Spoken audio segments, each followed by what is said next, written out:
We just hit 1,000 subscribers. Guys, I can't thank you enough for not only watching my videos, but also commenting on them as well. I feel like we're really starting to build up a community where maybe it seems like I'm teaching you a little bit, but believe me, I've learned quite a few things from the comments I've received on the videos as well. And I hope we can continue that forward going ahead.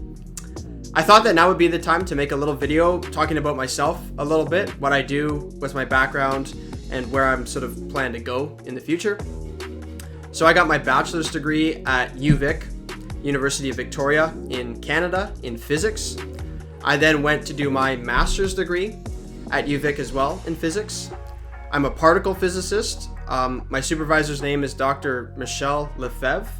He was one of the original scientists who worked on the ATLAS detector at the Large Hadron Collider. And for those of you who don't know, Large Hadron Collider, picture here, ATLAS detector, picture here.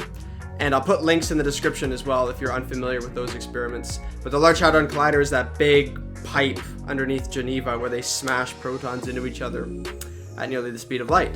My research involved using machine learning techniques to determine the energy of detected particles in the detector. Because it turns out what happens is you have protons collide into each other and you get these residual particles and they get picked up by these detector cells. And you can't measure the energy directly, but you measure this electrical signal that goes through the detector and gets stored. And what you want to do is you want to process the signal on the fly so that you can determine the energy of these particles. If you simulate the detector, however, you know both the initial energy of the particle that hit the cell and the resulting current that you measure, right?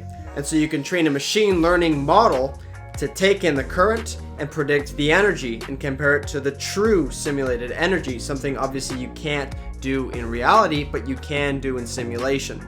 I'll be finishing up my master's degree sometime around June, and next September I'm starting a PhD in medical physics, and we're going to be using machine learning techniques to help with the diagnostics and prognostics of non-Hodgkin lymphoma, and I'm going to be doing that at the University of British Columbia.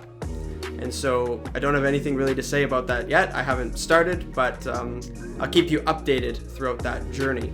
The reason I started making these videos is because I was TAing for a second year computer physics course, and I noticed that there were a lot of techniques that students were learning that I had never learned throughout my physics degree. It was a really cool course.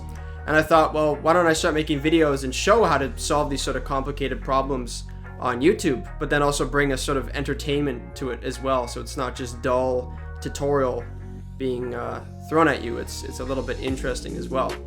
I'm really trying to make a point of uploading all the code to GitHub so that people who watch the videos can download it themselves and actually go through the exercises. And not only that, but expand upon it. And my hope is that people who watch these videos can go through that code, sort of update it a little bit, and then even update me with things that you've done with the code. For example, with the turkey baking video, right? You could put in a new 3D object and try experimenting with different things and letting me know sort of what project you're into as well. I really want this to be a community where we sort of communicate together and go through project ideas like that. So don't be afraid to leave a comment. Don't be afraid to private message me or whatever the deal is there. And certainly don't be afraid to subscribe. Thank you guys for watching, and I'll see you in the next video. It's a good one.